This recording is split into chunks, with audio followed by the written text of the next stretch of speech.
Good afternoon to one and all. માનનીય આદરણીય શિક્ષકગણ અને મારા પ્રિય મિત્રો, હું અહીં ચુડાસમા રાજદીપસિંહ સ્પોર્ટ્સ સેક્રેટરી તરીકે દાવેદારી રજૂ કરું છું. કહેવાય છે કે જે મેદાનમાં જીતે છે તે જીવનમાં પણ જીતતા શીખી જાય છે. રમતગમત જેટલું જરૂરી છે એટલું જ જરૂરી આપણે શિક્ષણ પણ છે.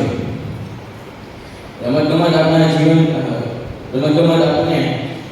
શરીરને મજબૂત બનાવે છે, પરંતુ તે આપણને શિસ્ત, સમયપાલન, નેતૃત્વ, ટીમવર્ક, સહનશક્તિ અને હાર જીત પણ શીખવાડે છે.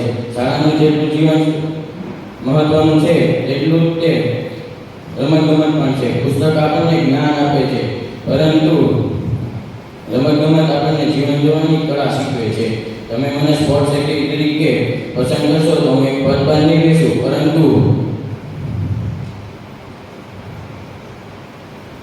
પરંતુ એક જવાબદાર મિત્ર બનીને કામ કરીશ. મારો પ્રયત્ન રહેશે કે શાળામાં નવા રમતનું આયોજન થાય, દરેક વિદ્યાર્થીને રમતગમતમાં ભાગ લેવાની તક મળે. એક સાચો ખેલાડી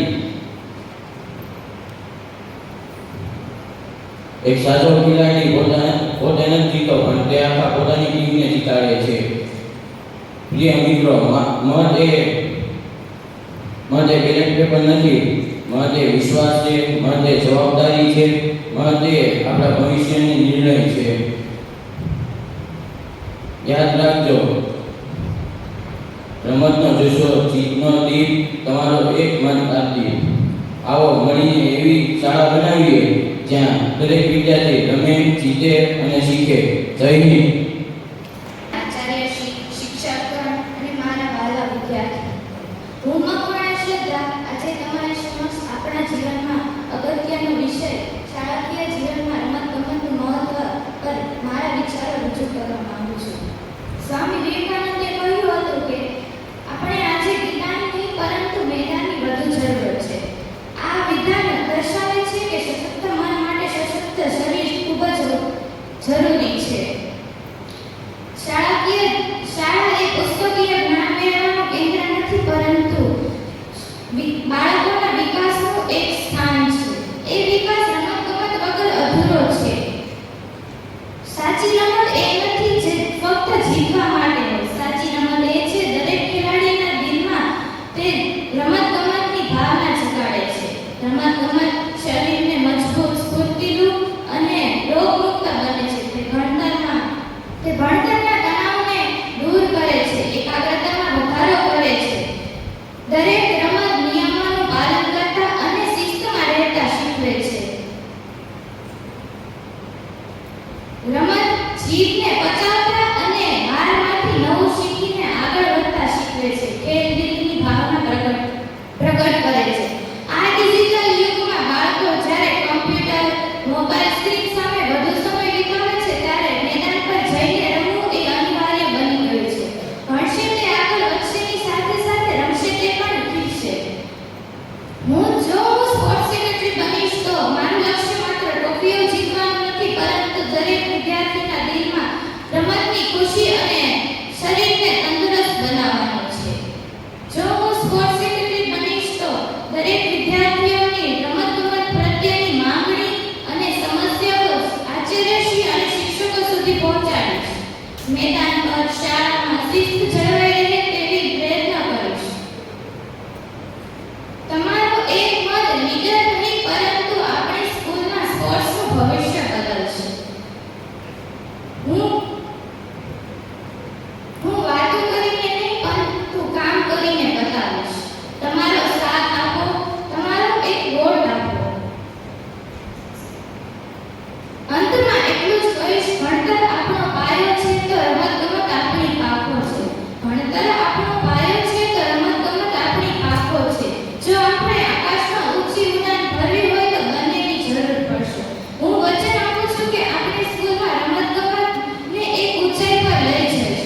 તમારો સાથ આપો, મને તમારો કિંમતી વોટ આપો. આપણે સાથે મળીને આ મેદાનને ગજવી શકીએ. ભૂલતા યાદ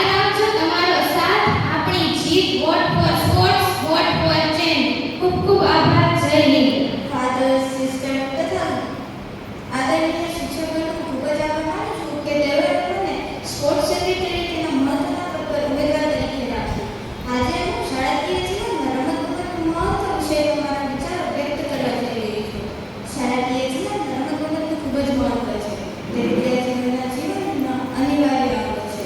શાળાએ માત્ર પુસ્તકીય જ્ઞાન મેળવવાનું કેન્દ્ર નથી, પરંતુ વિદ્યાર્થીઓના વ્યક્તિત્વમાં ઘડતર કરવાનું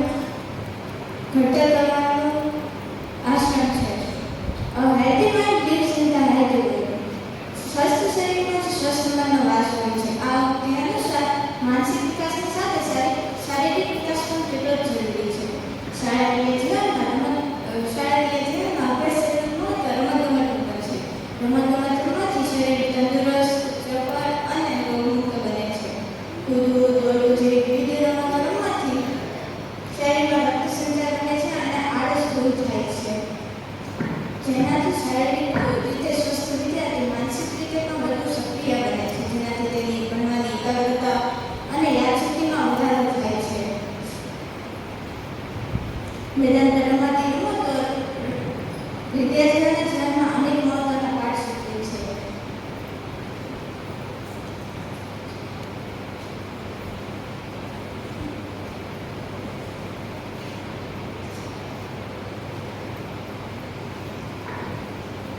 રમતગમત એ આપણું જીવન રમતગમત માત્ર મનોરંજન પૂરતી મર્યાદિત નથી રહી, પરંતુ રમતગમતમાં પણ એક યોગ્ય કારકિર્દી બનાવી શકાય છે. ક્રિકેટ, ફૂટબોલ કે કબડ્ડી જેવી રમતો કે જે ટીમમાં એક સાથે કાર્ય કરતા શીખવે છે. કેપ્ટન બનવાથી જવાબદારી લેવાની અને નિર્ણય લેવાની ક્ષમતા ખીલે છે. આજના સમયમાં વિદ્યાર્થીઓ પર પરીક્ષા, સારા માર્ક લાવવાનું ખૂબ જ તણાવ હોય છે. આવા સમયે રમતગમત એક સ્ટ્રેસ બસ્ટર એટલે કે તણાવ મુક્ત કરનાર તરીકે કાર્ય કરે છે. મેદાન પર થોડોક સમય રમવાથી દિવસભરનો થાક અને માનસિક તણાવ દૂર થઈ જાય છે. હવે શાળા કક્ષાએ યોગ્ય પ્રદર્શન કરનાર વિદ્યાર્થીઓ જિલ્લા, રાજ્ય, રાષ્ટ્રીય અને આંતરરાષ્ટ્રીય એટલે કે ઓલિમ્પિક્સ દેશનું અને શાળાના દર્શન કરે છે. એટલે જ સંસ્કૃતમાં કહેવાયું છે કે ક્રીડયા બલમ, ક્રીડયા સ્વાસ્થ્યમ, ક્રીડયા રાષ્ટ્રસ્ય ગૌરવમ. રમતથી જ બળ મળે છે, રમતથી જ સ્વાસ્થ્ય બને છે, રમતથી જ રાષ્ટ્રનું ગૌરવ વધે છે. અંતરિક્ષ